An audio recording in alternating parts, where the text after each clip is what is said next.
So let's start talking about some games that are actually happening. We'll go ahead and start off with my Frogs. The first game on Saturday, Arizona coming to Fort Worth to play TCU. First time since 2003, I think it was 2002, playing Arizona. That spread, I don't like that.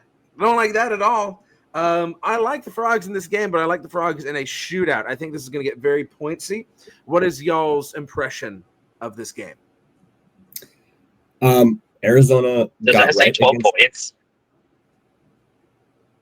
What was that, Brownie? Go ahead. I was just asking, does that seriously say 12 points? 12 points. 12 12-point favorites. I mean, U of A. Oh my gosh. U of A had their get right game against Houston. Houston, the Kansas State loss to Houston still baffles me. Other than the weather, like that, it just is completely mind-boggling to me.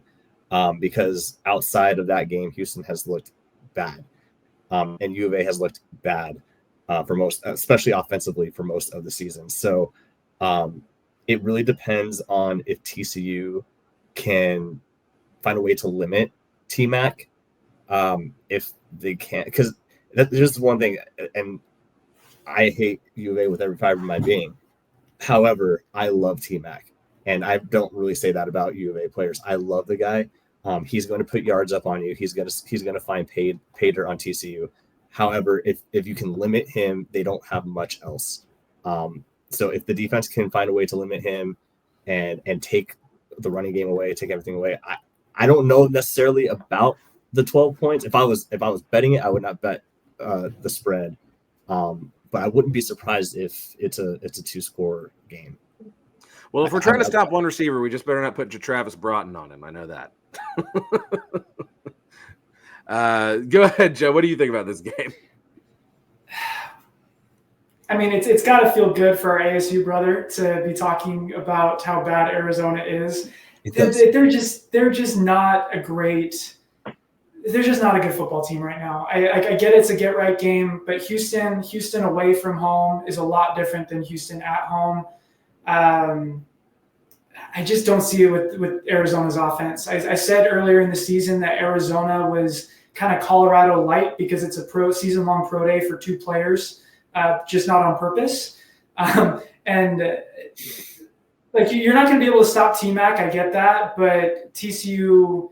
One of the underrated stats I love is net yards per play. TCU is 3rd in the conference in net yards per play. Arizona is near the bottom. So I think to me, the spread makes sense because TCU is a lot better than their record suggests. I really like Josh Hoover. And honestly, like a lot of these games come down to who has the better quarterback. I think Josh Hoover is a better quarterback than Noah Fafita right now, just because Fafita he's trying to force it to T-Mac a little too much, and it leads him to get into trouble. So he'll throw the ball to TCU for sure. What I'm going to be looking for is if this is the game when we can finally run the ball without manufacturing a wildcat situation. Like if we can just run the ball straight up, because this may be the worst defense that we've played since like Long Island, honestly. But I like the wild frog formation. Yeah, I mean, hey, it's props to Kendall Browse. That's how we managed to generate some manner of a running attack, is putting Savion Williams back there at Wild Frog, something that hasn't been successful since like 2008. But it would be nice if our O-line could actually like move the line of scrimmage and we could just hand the ball to a running back. So it's like you don't know for sure that they're definitely running here. Yeah, give me the Frogs. I don't think we're covering 12. I don't think there's any way we're covering 12, but I like us in that one. The Dust Bowl, right? Who the true owners of Guns Up, right? We got Texas Tech going to Stillwater, 3.5-point favorites. That line is a little bit shocking to me. Does Oklahoma State have a prayer at getting their first Big 12 win here, gentlemen? Not a shot. No. Mike Gundy is already checked out to the Bahamas by now. Yeah, he's already got his OAN shirt on, ready to go fishing. I just can't believe how bad they are. It's wild. I've never seen a fall off. Yeah. Taj Brooks is going to destroy them. he's going $150 and at least a couple tutties, like at least. So I mean, it's going to be bad. It's going to be bad. Can I bet this up to like -10? I'm gonna have to wait until like, yeah, I'm gonna have to wait until like the end of like the show to have all of my fun comments, because there's some interesting sentences and one-liners that we have been saying this entire time that if you would have told me that we would be saying at this point in the season, I would be laughing at you and saying that you don't know ball. Yeah. Like one of them being Okie State being winless in conference play. Okay, I gotta say something. Last year we had a finish up of our home and home, and I don't know if anybody is an Oklahoma State fan in the chat, but we had a finish of our home and home, and when I was covering the uniforms, and Oklahoma State posted their uniform, I quote retweeted it, and I was like, uniform for Okie State against ASU this weekend, and I got lambasted by Pokes fans for calling them Okie State. Just completely dragged. And I was like, I've heard this. I know I've heard people call them Okie State. And I felt so bad because I wasn't trying to disrespect them at all. So, but like, I'm not the only one. Oh, no. It's Okie State. They can go and bark at whoever they want. It will always be Okie State. Sorry. Respectfully, you have to win a conference game before you can talk about what you're being called. Well, this was last year, so they played for the conference championship last year. So, I mean, plus they are not the Oklahoma State University, so they don't get that title either. Yeah, so I'm fully expecting Tech to do something similar to what Arizona State, frankly, did to Oklahoma State. Stillwater's not even a scary place to play anymore. It's still uncomfortable, I'm sure, just because of those stupid shallow sidelines. But, I mean, yeah, y'all are right. Taj Brooks is going to go off. Oklahoma State, they're not playing anymore. I mean, I was at that TCU Oklahoma State game. We might as well have been playing an FCS school. It was just a clinic. Crazy times. All right, let's look at Colorado. Can Kansas do it again? Can the Jayhawks cause more chaos? Colorado's a 3-point favorite at Kansas. I don't know where this game is being played. I probably should have looked at that. What's going to happen in this game, folks? Rock Chalk Jayhawk, baby. They're going to pull off a 3-week upset bender. They are going for pure bowl eligibility at this point, and honestly, I don't know who's going to stop them. For my sake, I'm picking Kansas. I just emotionally, I can't handle Kansas State beating BYU and Iowa State and then losing to Dion's Colorado. It's just not good for my narrative. I want Colorado to lose every week, but I don't think it's going to happen here. I would take Colorado in the points. Colorado, I'm annoyed with how much they're talked about on a national stage, but like the turnaround that they've made in the trenches has honestly been incredible. And on defense, just in general. Their defensive line is nuts, getting after people. Like they have been, in my opinion, from first game of the season to the end, have been the most improved team in college football, I think. Yeah. Well, and Brownie mentioned bowl eligibility. Kansas's last 2 games are Colorado and Baylor. Colorado, of course, being one of the better teams in the conference, and Baylor surging at the right moment. I mean, Kansas can be bowl eligible. It's plausible. They're going to be the first ranked 6-6 team ever. They're gonna basically, and it feels like they're trying to approach the standard of the expectations that they had in the preseason, because the tools are there. I mean, we talked about it. 5 of 7 one-score games have been losses for them. If you flip that, they're in the Big 12 championship game conversation. So, I mean, it's not like they haven't been competitive.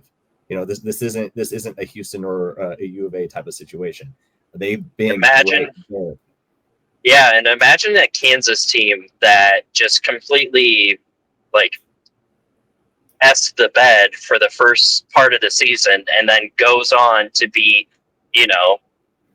barely loses to a 19th rank or a 16th rank K-State, beats a 17th rank Iowa State, beats a 6th ranked BYU, could potentially beat another ranked Colorado, and then finish off the season on a surging Baylor. Like, you want to talk about making something out of nothing.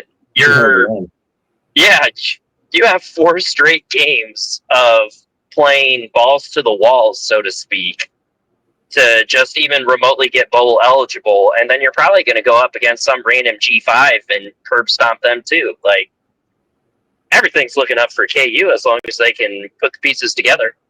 Hey, they lost 5 games in a row. Why not win 4 games in a row, right? Right. If Kansas pulls that off, I don't care about anything. Lance Leipold better be getting Coach of the Year. If Kansas can beat 3 ranked opponents in a row and Baylor to become bowl eligible, I don't care what else is going on. Give Lance Leipold Coach of the Year. That would be insane. Let's look at UCF. We got a lot of 3-point spreads this week. Just like, I don't know, 3 points. UCF a 3-point favorite in Morgantown at West Virginia. I kind of like the Mountaineers in this one. West Virginia have been very up and down this season. What's y'all's read on this game? After seeing Dylan Risk in person, he's going to be a problem for a long time. I've been very impressed with him ever since. And on the flip side of things, we talked about U of A getting right against Houston. When Dylan Risk played against U of A, he went off, and it was hard to really get a read of how is he really that good, or is U of A just that bad? And he came in and looked like not just a serviceable backup. He looked like the guy that should have been starting all along. And ASU's pass defense is not anything to scoff at. And he made a couple of corners look pretty silly early on. Outgained ASU by a lot. And if it wasn't for special teams and defensive touchdown, ASU does not win that game. So I just seen him in person. Between him and RJ Harvey, I kind of like UCF to cover. I agree with Risk. I'm really grateful that UCF didn't figure out their quarterback situation until like the 4th quarter against BYU, because that game was well in hand and they put in Dylan Risk and he immediately throws for 100 yards and puts up a 96 quarterback rating on the team that is 4th in the country right now in pass efficiency defense. And I thought, we're just playing prevent. And then he goes and does what he does against Arizona. And then he does it again against Arizona State, who's a really solid secondary. Like, that kid's good. I like UCF, man. They've had a weird season. I feel like West Virginia is kind of the litmus test of the conference, the Mendoza line, where if you beat West Virginia, you're a good team. If you lose to West Virginia, you're a bad team. I think UCF's probably closer to good team than bad team, so I'm gonna take UCF. RJ Harvey's going to put up 250. That dude is just unstoppable. West Virginia's defense, I feel, is really starting to downslide. They haven't been as crisp on their coverage or their tackles as of late. And honestly, like, we can talk about Okie State not having like the home field advantage that they once used to, but it's almost the same for Morgantown. Like, Morgantown, especially, like, I know that this one's an afternoon game, but Morgantown at night, used to hold the same high regards as BYU night games, where you would just pray that you did not have them. And when your head coach constantly keeps coming out in press conferences, and I even saw a little snippet that he was like, yeah, we're just here for the fan experience. Like, that should tell you everything that you need to know about where his headspace is for these games. He's already starting to come up with some form of excuse or something if they do lose. I think UCF is definitely going to win more than 3 points, though. So I would for sure take the points on that bad boy. All righty. Going to take a brief pause here to let y'all know about the College Football Show with Mark Rogers. Tune in for Mark's call-in show Thursday, Friday, Saturday, post-game, late night on Saturday, and Sunday at 11 a.m. Eastern time. I mean, this is the one that started it all, right? You want to see Mark doing his thing in his bag, talking college football, and maybe an opportunity to get on the air with him. You're going to want to tune in for those. The College Football Show with Mark Rogers, our fearless leader. So moving right along to the rest of these games, Baylor travels to Houston, trying to get some revenge for that overtime loss in the revival of this Southwest Conference. Can we call it a rivalry? Maybe. Baylor's an 8.5-point favorite for the night game in the Third Ward. I like Baylor to get revenge in this one. I think I like the spread as well. What do y'all think? I totally agree. Yeah. Bryson, we were talking about Bryson Washington earlier. He's peaking. The team as a whole is peaking. Sawyer Robertson has been good. I'm going with Baylor. Any other takes? I mean, just Baylor's a better team. Like their offense is clicking. Maybe another day we can discuss whether or not Dave Aranda has saved his job at Baylor. I think so, definitely. It's kind of like a Neil Brown situation where like he's just good enough to not get fired, and sometimes that's the most annoying place to be. Mm-hmm. Yeah.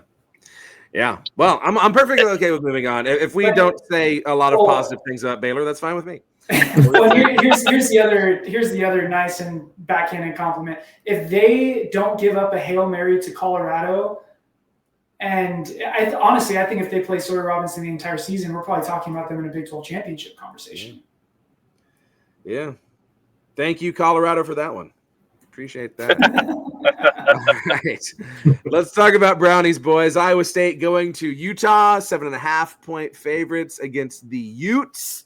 Cyclones by 1 billion. Yeah. I think so. I mean, I think Utah, they spent every last drop that they had in the tank in that BYU game, and I'm not expecting much else out of them. What do you think, Cole? I would tend to agree. I think Iowa State in the points. They're going back and forth with quarterbacks now. It's Cam came back to play against Arizona State, and when we were sitting there watching, it was clear that he was just not right. They have inexperience behind the line, and they're just not quite what they have been in the past few years. Iowa State, they need this. They need this, and so they're going to play like they need it. So Utah has weirdly been kind of a get right game as well for some teams. I say that because I come from the Pac-12 where they ran it for the last few years, and they aren't the same team right now. So they put too much on Rising shoulders, and when he got hurt again, that was it. Break it down for us, Brownie. Well, I don't know how many of you guys have inside sources like I do, but my inside source has told me that Mark Hartland has contacted Brett Yormark yet again on his dissatisfaction of their current schedule and record. He has also demanded all their losses be turned into wins, since they single-handedly saved the Big 12 from an inevitable demise at the hands of the Pac-12. If he does not get his way, Utah will be starting their own conference called the Wiggity Whack Conference, and only invite the top-tier programs such as UNLV, Northern Denver, Colorado University State, and Northeast Southern University of Los Angeles in San Diego. You are my favorite person. Can I meet you? Can I shake your hand? I don't even drink, and I'll buy you a beer. Like, that's amazing. You know what? Hey, Joe, I've said this, I think, every week now. As a former Mountain West fan, I was telling all these people, you do not understand how much you're about to hate Utah being in this conference. They are the worst, right? And I love so much their delicious tears filling up this jug right here. I mean, from all of their horrible season, it could not happen to a nicer group. Hey man, I got my BYU one. There you go. BYU tears. If you, I can just hop on mute. If you guys just want to keep talking, I'm loving this conversation. Yeah. Go ahead. Let's not bury the lead here. Let's not bury the lead.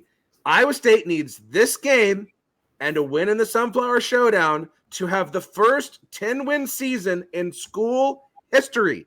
Okay. Hey, we still got a bowl game. It's fine. Seasons, 5-10 lost seasons, but this would be the first 10-win season. I'm trying to get these Cyclones across the finish line, man. Let's make it happen. I need to as well. I need to as well. Yeah, and it's always amusing because Iowa State did actually get back 2 of our linebackers, so we're no longer starting 3 walk-ons, and our substitute rotational player being Bob from the stands. I definitely think that helped with the at least veteran presence, one being Will McLaughlin and the other one being Jack Sadowski. I mean, they both had a lot of reps last season. They just got troubled with injuries early, and, we've been without them for a while. 7.5 points, though, still scares the living bejeebus out of me, because if you watch as much Iowa State football as, like, myself, anything that is more than 7 points, you always want to go for the under, because if you even looked at the Cincinnati game, we scored 2 garbage time touchdowns to win that football game. Like, they were just broken down plays. Abusama just ran it up the gut. Nobody touched him for a touchdown. It should not have happened, and I think at that point Cincinnati's defense just kind of gave up on the game. I do think that Iowa State is going to win it, but I wish I could be more optimistic about hitting the over, because 7.5 is very generous. I will counter that and say that if you score 3 times in the football game, with one of those being a touchdown and the other 2 being pick it out of a hat, flip a coin, you'll cover the spread. That's valid. Utah can't move the ball right now. They ain't scoring. Yeah, they ain't scoring. That's for sure. Yeah. Well, now that we have most of our defense back, they might not score. I would love it for the Big 12 to put a big old nothing burger on the scoreboard for, like, Utah's offense. That would make my day. Especially at Rice-Eccles Stadium. Like, the thing that we're most interested in seeing as BYU fans is how many Utah fans show up to the game. A -7.5 in Rice-Eccles Stadium is, quite frankly, nuts. That never happens.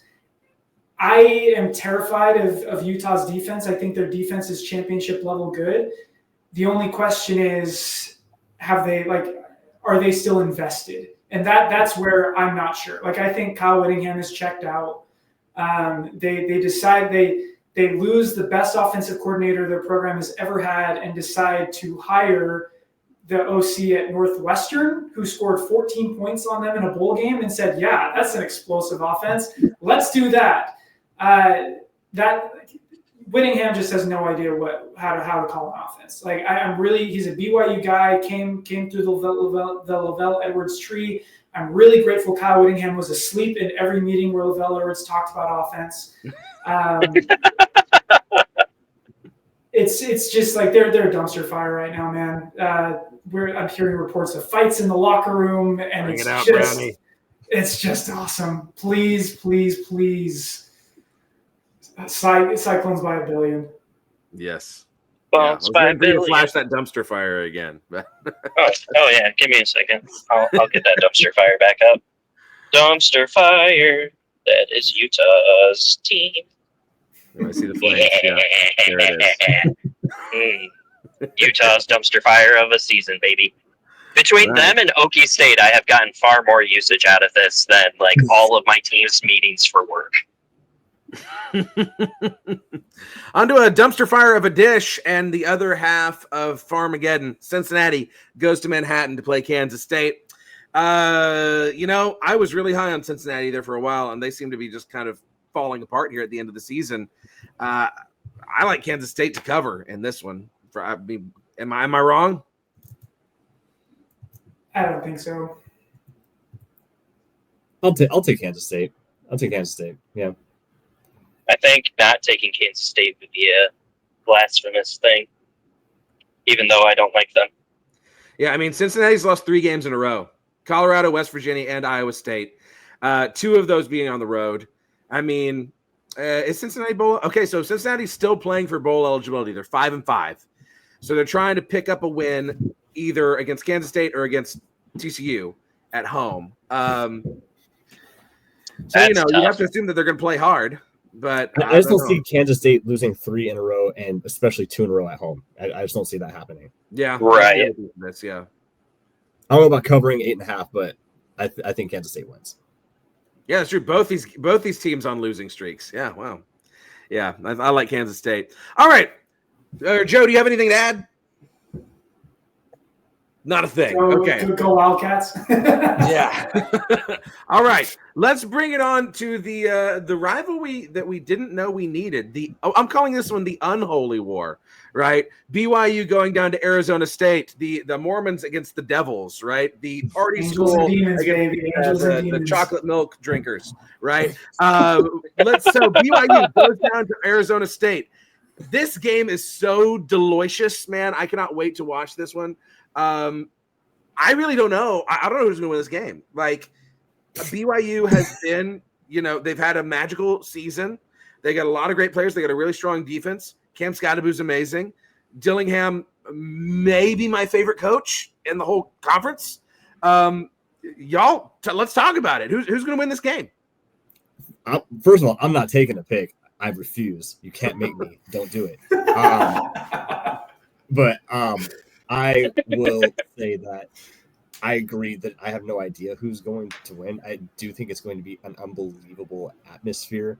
I mean, I grew up here in town, and I went to a high school that was 50% LDS. There's a heavy population here, and there's going to be plenty of blue in Mountain America Stadium on Saturday. I do think that ASU fans have kind of taken it upon themselves to try to prevent that. Arizona's a transient, like Phoenix and Tempe, it's a transient area. So you get a lot of other town people that move in to work there, and they bring their fandom with them. So we're not like, if you watch a Cardinals game on Sunday, you're gonna see outside team fans outnumbering Cardinals fans. It's something that we are unfortunately used to. So I think, though, we've really taken the challenge up to try to put a lot of gold in the stands and outnumber BYU big time. That being said, it's going to be a great contingent. So it's going to be an incredible atmosphere. I really don't know. Like, if ASU, I feel good about where ASU is at this point in the season coming up to this game. Completely like blown away by the success thus far. I was expecting 6 wins. And I would have been over the moon for that. So here we are at 8 with a chance, just even if it's outside chance to play for the Big 12 championship game, and going into this game playing better ball each week. That's all I could really ask for as an ASU fan, and just sit there and cheer and hope for the best. That's where I'm at. And for my money, this is the biggest game in college football this weekend. Like, you can talk about Indiana, Ohio State. Definitely an argument for that. I think like this is a playing game for the Big 12 championship game. I think it's just kind of like it's the happy to be here bowl, because I think neither like, I'm with you, man. I thought 6-6 before the season, maybe like blue goggled. I was thinking 6-6 for BYU. Sitting here at 9-1, this has been an absolute dream season for us as well. Ranked matchup, CFP rankings came out tonight, and BYU's 14th, ASU's 21st. So it's going to be a huge resume builder for both teams. I mean, when you're in, lose, and you get a quality loss that the committee is going to look favorably upon. So, When at least for the Big 12 championship game, I think, does BYU still clinch with one more win? So they actually need Utah to beat Iowa State, and that is still not reason enough for me to root for Utah to beat Iowa State. But it's for me the matchup that this really comes down to, and I'm curious what your thoughts are on ASU's defense. BYU fans right now are very irritated with our offensive coordinator, particularly with our red zone struggles. The last 3 weeks, BYU was 8th in red zone coming into the Kansas game are now at 32nd in red zone. And a lot of those red zone trips result in field goals. And so I think that's the biggest thing that I'm looking for is can BYU finish in the red zone? I think they're going to be able to, I think they're going to be able to move the ball between the 20s. I'm not sure, but I also think Arizona State's going to move the ball between the 20s. And it just comes down to who's going to score touchdowns in the red zone. The matchup I'm most interested in seeing is Cam Scadaboo against BYU's front seven, because BYU's run defense has kind of been Jekyll and Hyde this year. They against the best run defenses that rush offenses they've played, they've looked really good. Against the worst rush offenses they've played, they've looked really bad, which is just bizarre. For the sake of camaraderie, I will also abstain from picking the game. Yeah. But either I'm going to say 28-24. Who wins that? I don't know, but I think both defenses are pretty good. So this game stays under 30 on both sides, but it's just going to come down to who executes better in the red zone, who scores touchdowns versus kicking field goals. I don't mind that score, and I would agree it's going to be a toss-up of who's on top or not. Yeah, ASU will move the ball between the 20s. The thing, and this is all conjecture, right? Like these are things that have happened, and you never really know what's going to happen when the two teams get on the field against each other, and the matchups start to materialize, and you see. But as far as just like trends, ASU has been very good in the red zone. They've been regularly scoring touchdowns once they get inside the 20. Or I'm sorry, takeaway machines over the past few games. Particularly, I mean, what they did against Kansas State and Kansas State's first 4 offensive drives last week was wild. I mean, an interception on the second play from scrimmage, a turnover on downs, forced fumble, forced punt. It was a masterclass in defensive play calling and scheme. It was really, really cool just to see that come to fruition. And Brian Ward has done a great job of calling this defense and keeping it consistent. ASU fell off towards the end of the season last season, even after playing a masterful game against Washington in a game they should have never been in. And they should have won and never should have even been in that position based on how good Washington was last year. I am curious to see how Scadaboo does. He was not 100% last week, and you could tell. I don't know if it was fitness or if it was injury, because the prior week he didn't practice at all.